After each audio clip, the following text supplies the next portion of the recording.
Hey there, Sharon Horne-Ellstrom here. Welcome to day 235 of our Get Your Goals annual challenge.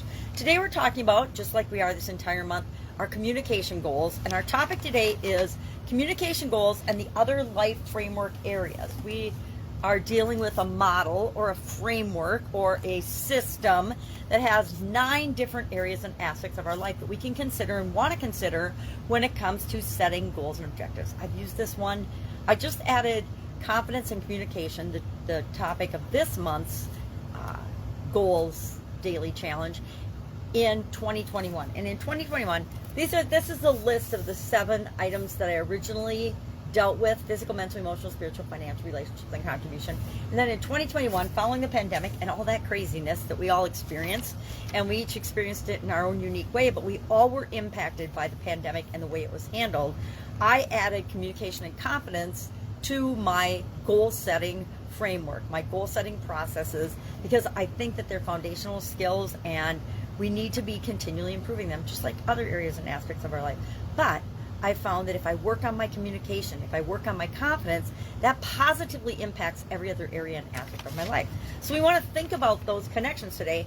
And in 2021, I was explaining this to one of my consulting clients, and this is the little graphic that I drew for them to show that we might think that our physical well-being or our financial well-being or our relationships are separate from all the other area and aspects of our life, but really it's like this giant spider web and everything is interconnected.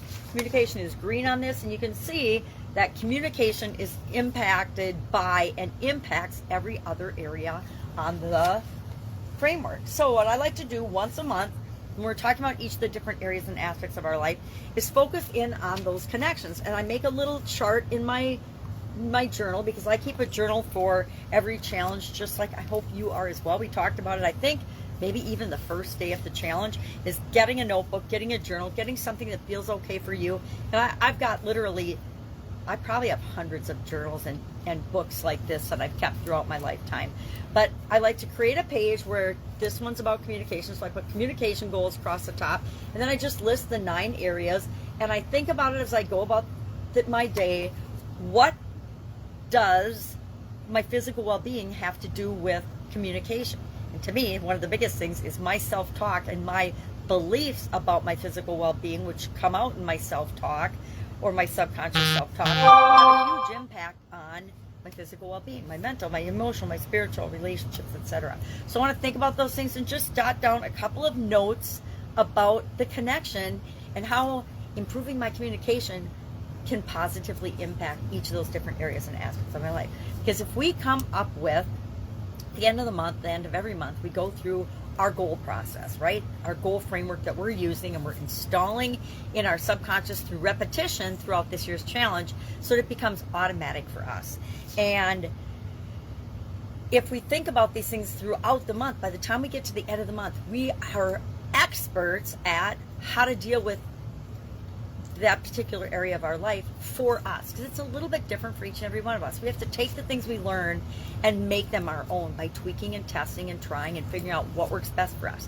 The way I say things to myself in my self-talk is probably different than a lot of people say things in their self-talk, but it works for me. And I need to pay more attention to what works positively for me to get me the results I want than what anybody else on the planet is doing, right?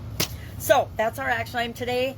Think about the interactions between your communication goals and communication as a whole, of course, and each of the different areas and aspects of your life. If I'm feeling better about myself and talking to myself in positive ways, and I'm feeling energized and strong physically, then I come across better in my communication. That's just the way it is for me. I hope it's the way it is for you, but you have to figure out what's best for you. Some people need to feel upset, and I know a lot of people that in order to clean their house, they have to get angry.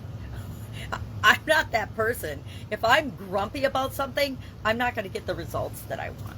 So that's our action item today. That's our topic for today. Any questions about that, hit me up. As usual, Guide 17, the Get Up and Go Challenge private Facebook group page. There's a write-up.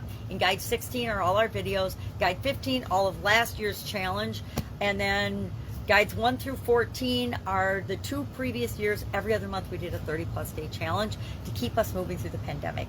Similar topics covered in different ways for different areas and aspects of our life. So if you're looking for something specific, just ask it in the little search question queue on the side of that particular group, and you will find probably more information than you want. All right, have an awesome day, and I'll of course be with you tomorrow.